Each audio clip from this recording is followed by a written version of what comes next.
안녕하세요. 피셔인베스트 피셔입니다. 오늘 말씀드릴 건 미국의 고용에 대한 얘기인데요. 미국 고용은 우리나라 주식시장에 굉장히 중요합니다. 9.11 테러 이후에도 마찬가지로 그랬고 2008년 금융위기 때도 마찬가지로 증시가 크게 하락하기 전에 고용에서 뭔가 좀 변화가 나타났었어요. 그래서 우리는 고용을 계속 모니터링을 해야 되는데 바로 이 전 영상이죠. 영상 맨 마지막 그리고 이 카드에 링크를 넣어드릴 텐데 이번 10월 1일에 발표된 미국의 ISM 제조업 구매관리자 지수도 봤고 그리고 산업생산지수 모니터링 그리고 미국의 제조업 및 제조업 판매지수 그리고 신규 실업수당 청구 건수 이 지표를 보면서 미국의 기업들이 고용을 좀 적극적으로 늘리기는 좀 어려울 것 같다. 그래서 고용지표가 잘 안 나올 것 같다 이렇게 말씀을 드렸는데 자세한 내용은 들어가서 봐주시면 굉장히 감사하겠고요. 이런 이유로 이번에 발표되는 고용지표도 역시나 별로 좋진 않았습니다.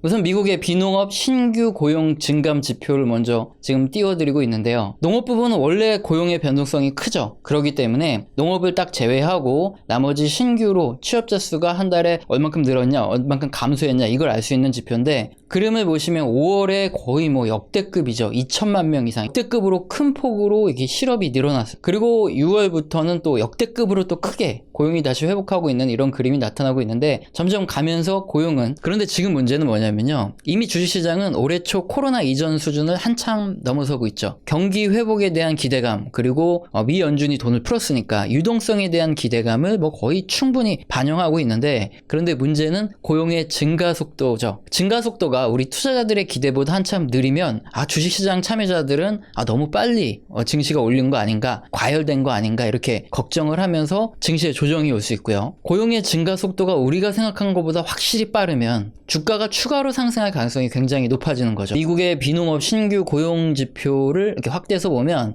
이번에 예측은 90만 명 증가한다 그렇게 예측을 했는데 66만 명 증가로 발표됐습니다. 이게 시장의 컨센서스라고 하는데 이게 전문가들이 이 정도는 증가할 것이다 예상을 했는데 그거보다 한참 못 미치는 수치가 나온 거죠. 그러니까 이건 좋은 뉴스는 결코 아닌 거고요. 이것만 보냐 미국의 실업률도 함께 봐야 되거든요. 근데 미국 실업률의 경우에는 전문가들이 한 8.2 정도 이렇게 낮아질 것이다 했는데 7.9로 잘 나왔습니다. 그럼에도 불구하고 이 뉴스를 보시면 시장에서는 좀 실망을 했어요. 왜냐하면 지금 보여드리는 그림에서 막대가 쭉쭉 줄어들면서 실업률이 빨리 낮아져야 되는데 우리의 기대보다는 좀 덜 하락한다 이거죠. 그래서 다음 달 실업률 감소에 대한 이런 기대감도 좀 낮아지고 있는 이런 상황이죠. 미국의 고용을 이해할 때는 우리나라의 고용으로 생각을 하면 안 됩니다. 차이점이 굉장히 큰데요. 먼저 미국은 해고 자유의 원칙이 있어요. 트럼프의 유행어가 있죠. 너는 해고되었다 이건데요. 우리나라 문화방송 말고 NBC죠. NBC 방송국에서 방송된 어프렌티스 쇼라는 게 있거든요. 여기에 트럼프가 출연을 했어요. 그래서 18명의 참가자가 각각 팀을 나눠서 경쟁을 해요. 그 프로젝트에서 패배한 팀은 트럼프랑 이렇게 면담을 해요. 그래서 원인이 누구한테 있냐 이걸 보고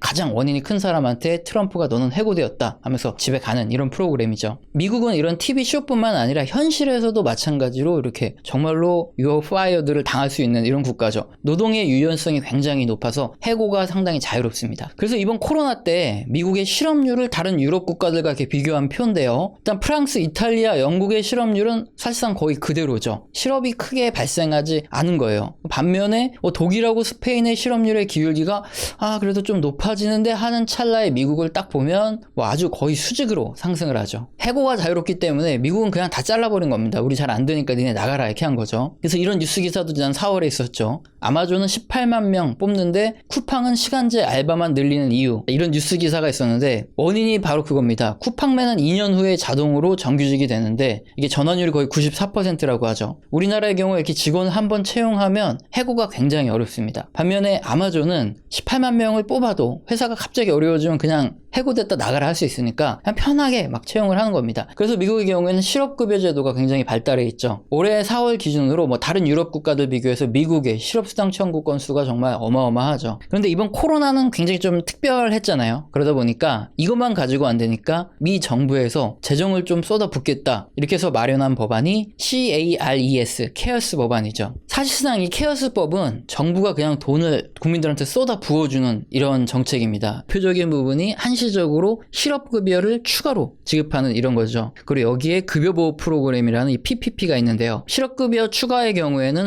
코로나 전에 받던 수당이 거의 한 50% 정도를 보존해주는 것을 목표로 하는데 주당 약 한 50만 원 정도 선에서 이렇게 추가 지급을 하는 것이고 PPP는 페이책 프로텍션 프로그램 이렇게 말하는데 완전 고용을 촉진하고 돈을 풀어라 이건데요. 미국의 중소기업 그 이하의 뭐 자영업체도 좋고요. 이 기업당 $10,000,000 상한으로 거의 한 120억 상한으로 이렇게 신청을 할 수 있고요. 24주 전, 그러니까 6개월 내로 기업이 그 고용을 계속 유지를 하고 있고 그 이후에는 그냥 잘라도 상관없습니다. 그리고 이렇게 대출받은 돈의 60% 이상만 급여로 지급하거나 아니면 임대료, 뭐 공과금 등으로 이렇게 사용했을 경우 사용한 그 금액만큼 돈을 정부에 갚지 않아도 되는 이런 프로그램입니다. 총 $6,590억 정도가 이렇게 풀어졌는데요. 연방정부가 이렇게 돈을 그냥 퍼줄 테니까 그 돈 갖다가 사람 채용하고 회사 돌려라 이거죠. 이게 어떻게 보면 핵심으로 아셔야 될 내용입니다. 지금 미국의 민주당과 공화당이 서로 추가 부양책에 대한 합의가 도출되지 않아서 굉장히 난항을 겪고 있는데요. 그동안 사실상 이렇게 추가 실업 지급 수당을 공급했기 때문에 소비가 어느 정도 늘어나거나 유지가 되었던 거고, 그 외 중소기업 이하 뭐 자영업자들 이런 사업체들은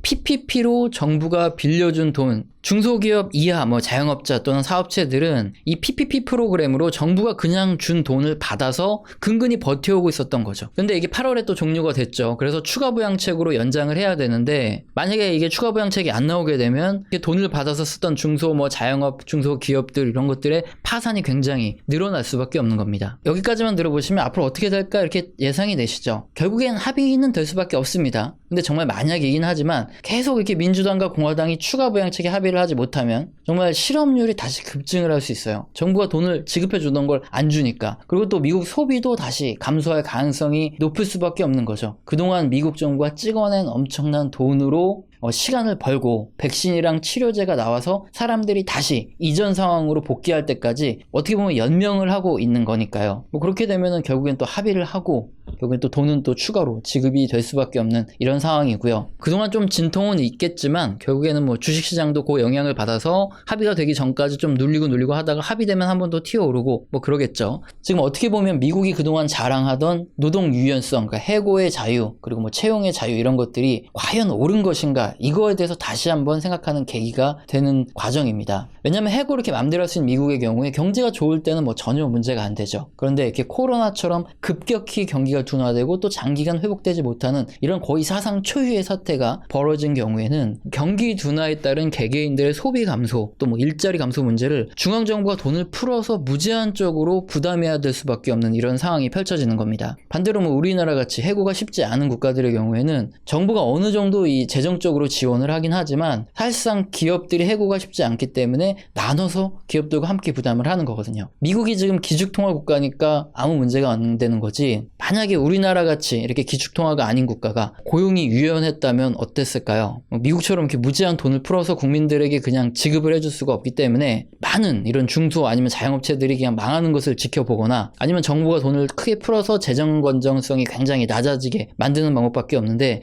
그렇게 되면 또 신용등급 강등의 우려가 발생을 하는 거죠. 오늘은 미국의 고용 문제에 대해서 한번 집중적으로 알아봤고요. 모니터링 해봤습니다. 내용을 충실히 들으셨다면 앞으로 어떻게 될지 다 말씀을 드렸죠. 명절 마무리 잘 하시고요. 다행히 다음 주 금요일이 또 한글날이기 때문에 다음 한 주도 우리 파이팅해서 한번 버티는 거죠. 뭐 한번 버텨보도록 하겠습니다. 오늘 영상도 마음에 드셨다면 구독과 좋아요는 꼭 눌러주시고요. 지속적으로 시청 부탁드립니다. 감사합니다.